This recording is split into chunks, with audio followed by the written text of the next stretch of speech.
So I don't know. I like that. I think it's going to age well because there's nothing keeping it firmly rooted in '04. Maybe a couple of the wardrobe choices, but that's about it. But I guess that's another reason why it's probably been able to age well.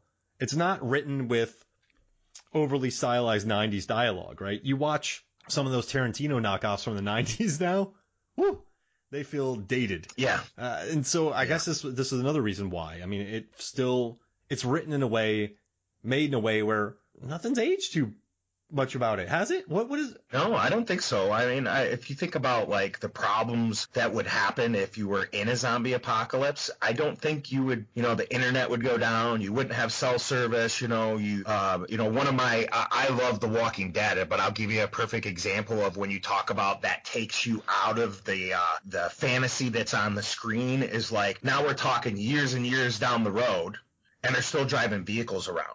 Gasoline doesn't stay good that long. So unless you have an oil plant that you're making gasoline from barrels of oil, like there shouldn't be any more cars driving around. But you look past that to get to the story, to enjoy it. But there's certain things sometimes where you're like, you kind of lost me right there. Like I like the movie up to this point, and like one of my biggest beefs about like the Friday the 13th movies is every time the female runs away from Jason, she trips and falls. Yeah. Like, okay, like if it happens once, like okay, but it happens so regularly that you can almost watch any horror movie and there's a moment where the hero or heroine trips and falls running away from the bad guy or something, and you're like, yeah, really? It takes you out of it, right? Another thing I think that brought a lot of people to really makes a lot of people like this movie is there's still a lot of blood, man. I mean, when the husband gets his throat ripped off, when people get their heads blasted off.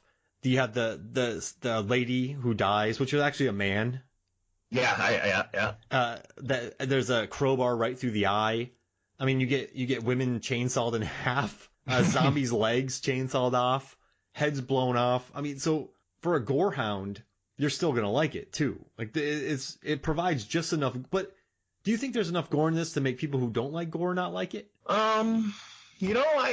I don't know. I don't think there's so much of it that it's like somebody would say, oh, that's too gory. I mean, it's a part of, the furthering the story. If you imagine that if you were a living live thing and something started to eat you while you were still alive, you would scream in pain and there would be a lot of blood. I mean, that's just like, you can't really show it any other way, which is like one of the things, like if you watch World War Z, there's a lot of biting going on, but there's not a lot of gore. Like people aren't spurting blood everywhere. And so I think that it's not too gory, but it's realistic enough to know that if you're going to sustain an injury, it's going to bleed. I mean, that's just facts. Like, if somebody bites a hole through your flesh, blood is going to come out at some point. Oh, stupid question for you.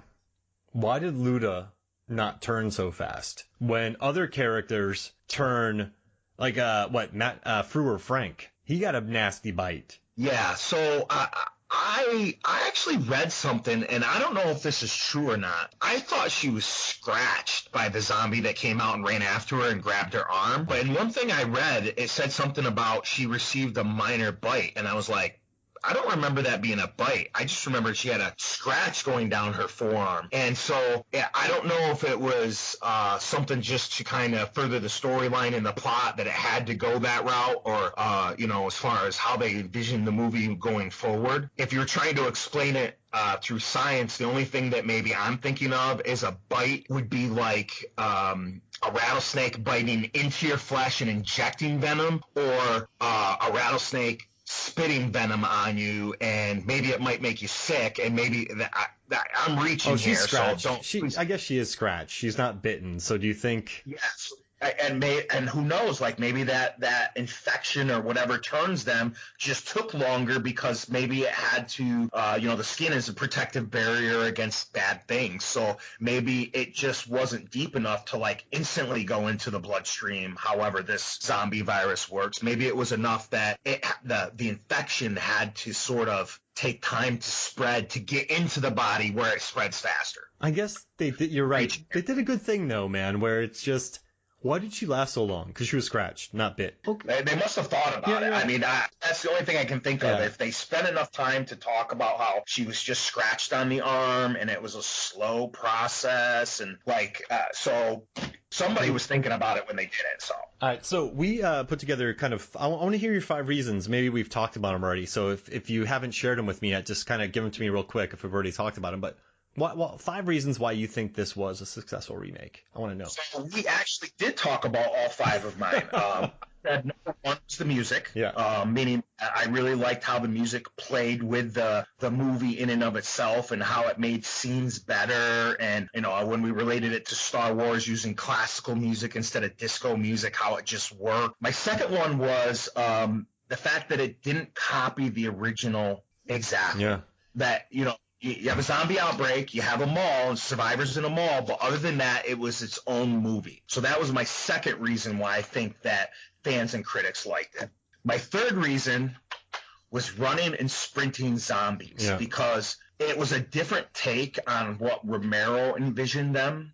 And I know we talked about this already, but I just feel like the threat level of the original zombies in Dawn of the Dead, in my opinion, is very low. Mm-hmm. The threat level of the zombies in the remake is very high, because you're sprinting, they're violent, they're fast, So that was my third reason why I think. And I know there are some people who didn't like that, didn't like the whole changing it, and they thought they should have been slow and shambling. But you have to admit that when you were watching it, you were more nervous when those zombies around than you were in the original, where they just walked past him in the face with pie. So my fourth one was, I think people liked it because of the characters and their relationships. When you talk about the actors themselves, great actors, but the characters that they played were really good characters. Like Michael, he said it, man. He sucked at everything he did in his life except being a dad. And that invested you in Michael. At that moment, everybody went, man, he's such a good guy. I really hope he beats it, And everybody wanted Steve to die. So, because that was the character, that was how he was portrayed, and that's how they wanted to go. And the fifth and final one, was the ending.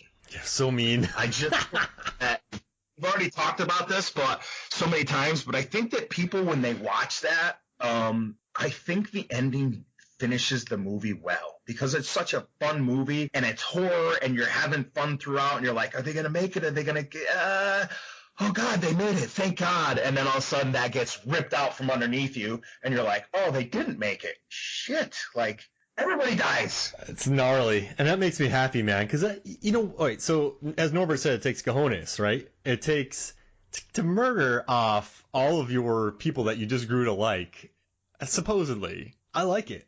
It takes guts. And it doesn't, they're not doing a sequel. They murdered these people off. Oh, I dig it. Yeah, that's in my, you basically nailed all that. And I think I liked Michael a lot when Mekhi Phifer's like, hey, what do you do? What are you, a cop? Are you a special ranger? He's like, I sell TVs at Best Buy. And that made me like the guy. You're like, oh, he's honest. He gets it. But he's also quite smart. I like when he's dealing with CJ, and he knows they need a way to lock up the mall. But he knows CJ won't listen to him. So he has CJ come up with a plan. He's like, that's a great plan, CJ. The guy, I think he's been around thousands of people in his life, so he maybe gets human nature a little bit. And I dug the way he played CJ in that scene. But no, I love this movie. I'm really glad I got to watch it again. I think listening to the commentary was a lot of fun.